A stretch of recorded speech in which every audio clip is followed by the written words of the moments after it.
अस्सलामुअलैकुम नाजरीन, M news के साथ मैं हूं मोहम्मद इब्रार और मैं हूं कंजासम। सबसे पहले न्यूज़ हेडलाइंस।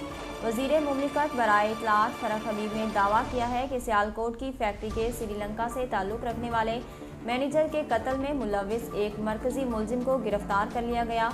फ़रख हबीब का इस हवाले से कहना था कि श्रीलंकन फैक्ट्री मैनेजर पर हजूम के होलनाक हमले की मजम्मत करते हैं।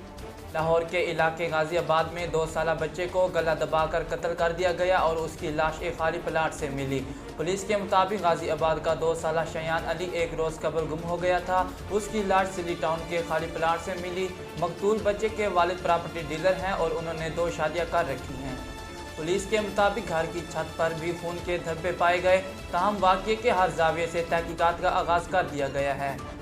अक़वाम मुत्तहिदा में पाकिस्तान के सफ़ीर मुनीर अकरम का कहना है कि माज़ी में अमरीका से ताल्लुकात में जो गहराई थी शायद अब नहीं है, मगर अमरीका से ताल्लुकात अच्छे रखने हैं, जबकि चीन ने हमें अमरीका से बुरे ताल्लुकात रखने के लिए नहीं कहा।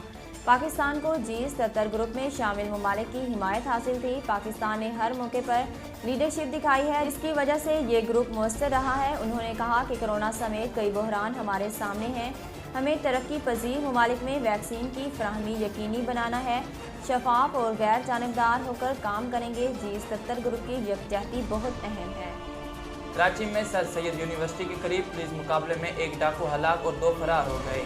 पुलिस के मुताबिक गुलशन इकबाल में सर सैयद यूनिवर्सिटी के करीब एक मोटरसाइकिल पर सवार 3 डाकुओं ने मैकेनिक की दुकान पर लूट मार की कोशिश की और मुजामत पर फायरिंग करके 2 शहरियों को जख्मी कर दिया।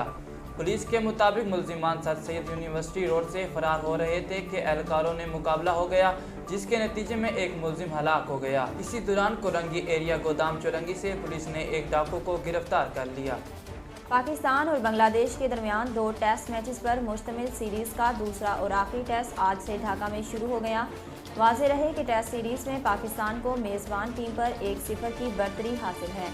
दूसरी जानिब बांग्लादेश क्रिकेट टीम के star allrounder Shakibul Hasan fit होकर पाकिस्तान के खिलाफ दूसरे टेस्ट मैच के लिए कौमी स्क्वाड में शामिल हो गए। नाजरीन, अब तक के लिए इतना ही। मज़ीद खबरों और तफसीलात के लिए देखती रहिए एम न्यूज़।